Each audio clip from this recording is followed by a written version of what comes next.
This is where we're going to start to get a little bit more explicit. Are y'all ready? This imagery right here is not by accident. They don't call him James Down Bad Sunderland for nothing.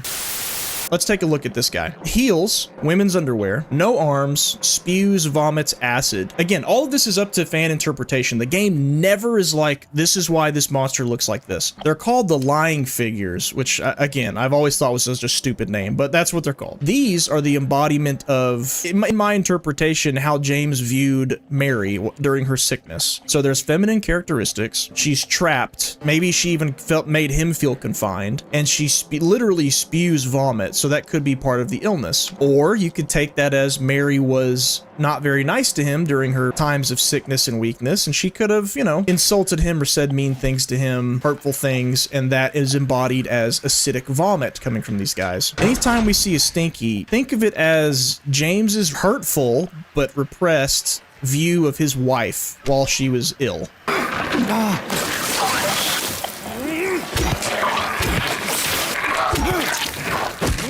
A lot of the enemies in the game have heels and feminine characteristics. I've explained or hinted at meaning behind some of the monsters, but Pyramid Head, I'll just go ahead and say, the heck is that? Pyramid Head is just executing anything and everything, and he is punishment incarnate. He's basically an executioner. Think back to the hospital. We read about the 3 different patients. There was an aggressive one, there was a sick one, and there was a fearful one. All 3 of those patients are meant to be stand-ins for James, because everything we're seeing has to do with James and his psyche and his trauma, and we're slowly getting little nuggets of what that trauma actually is and who he was before he came to Silent Hill. I haven't even read this yet, but we're about to read something about this prison, and I bet you anything it's going to be reflective of James's character. So let's read it. The prisoners, probably James, do not feel remorse. In fact, they do not feel themselves to be sinful at all, and so they dream blissfully, the sinners that they are. And so they dream blissfully of nurses, the sinners that they are.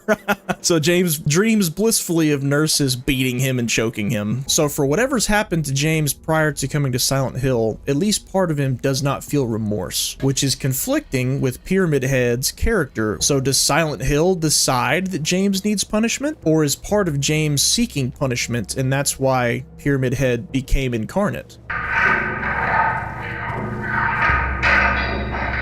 Let's keep going. And I think the prison is meant to be literally James felt like he was a prisoner. So we already got the whole insane asylum type arc, which I think is meant to be his feelings of maybe paranoia or near insanity or depression, and his anger and fear all kind of embodied into one place. Now I think we're dealing with his feelings of being trapped. Is Pyramid Head the only male type enemy? No, he's actually not. We'll see another one, hopefully this stream. That an electric chair? So I think we're going all in on James's idea of punishment and self-torture, self-punishment, whatever you want to call it. There's something out there, I hear it.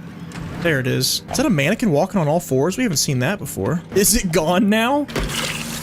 Where is it? Oh my god. It shot down from above me. Oh, well, here's a mannequin for us to look at. See how it's wearing female clothes too? And it's literally just limbs. It's the bottom half of a woman times 2. There's a bottom half, and then the top half is also another bottom half. Thing we're gonna see from now to the— whoa, yeah, it's up there. I just saw it crawling. There you are. Look at it. That's rough, dude. All right, so our female limbs. Imagine if you were in James's position and you had a wife who was deathly, sickly ill for a long time. Well, men have needs. It would be not out of place to say that James likely struggled with, you know, his own sexuality while his wife was down and out. And obviously, she couldn't give him what he needed, what he wanted. So he would maybe act out in other ways, like, I don't know, envisioning the nurses at the hospital, perhaps, which is an explanation for why we're seeing the nurses the way we are. You know, perhaps he was looking at them lustfully. Maybe he was being unfaithful, who knows? But he had sexual urges that were not being met. There's a reason why a lot of what we see imagery-wise involves sexuality and female characteristics. And it could be part of James's psychological torture was that he wasn't able to be satisfied in that way. And that does things to a man over time. Is it making a little bit more sense why the walls in the other world start to look more fleshy and why the enemies, most of them have female characteristics? Oh, Jesus. Run.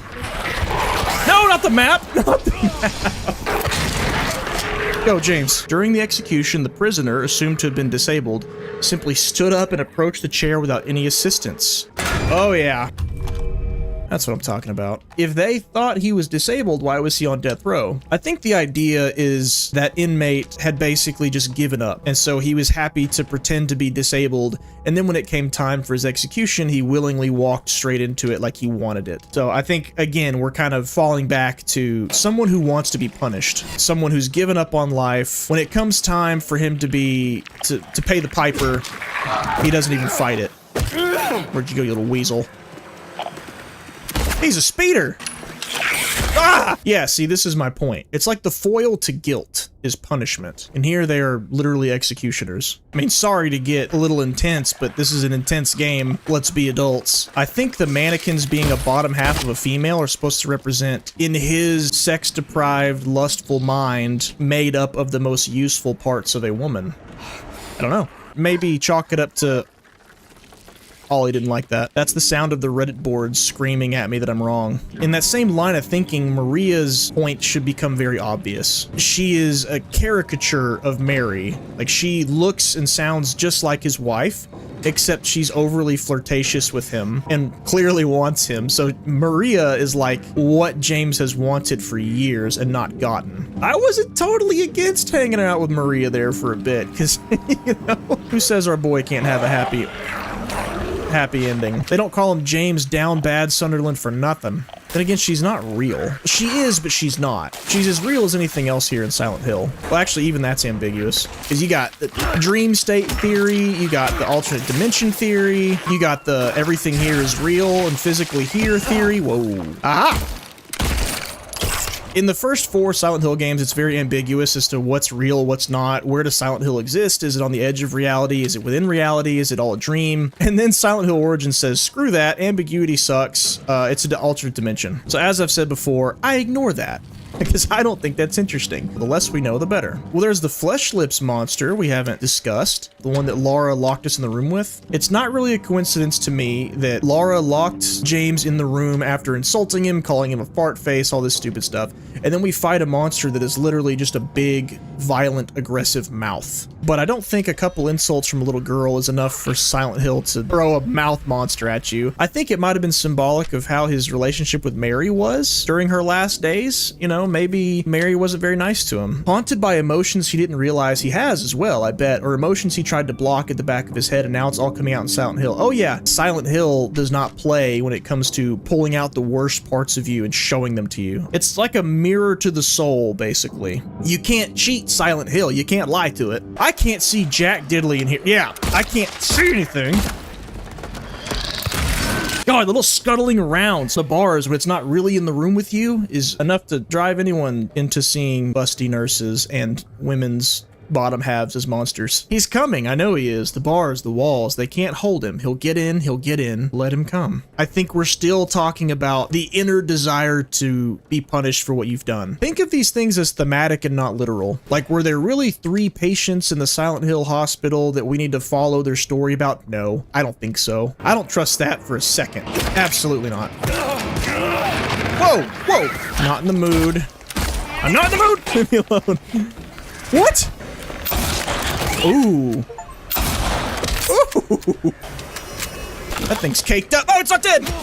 And no, that is not the stream. That is still the game jittering like that. Thank God for all this ammo I have, huh? We found the nurse's outfit back in the bar/strip club, and the nurses are all like busty with their faces covered. It's kind of like, again, showing off the only part of the female body that James probably found appealing during that time. I think he still loved Mary, that didn't change, but his needs were explicitly physical, and so that's what he's seeing out of all these monsters. Dude, it's gotta be Pyramid Head. There's dead monsters everywhere, and there's only one other thing in Silent Hill that's been killing monsters. Pyramid Head is punishing James for thinking of his wife as a vomiting abomination, punishing him for thinking of his wife as nothing but a lower half and limbs. This is where we're going to start to get a little bit more explicit. Are y'all ready? Take everything that I've said recently about lust and his sexual desires, his borderline aggressive desire to meet his sexual needs. This imagery right here is not by accident. We have 2 tarps that look arguably like flesh opened up, And then we have this right in the middle. Flesh, flesh, opening. I'm gonna guess we're gonna reach in. Yeah, it's not by accident that that imagery is there. Heavyweight. They're not all getting up. No, they're not. I made sure they were dead. That's fake news. You can't hit me if I run, idiot. You can, though. Oh, my.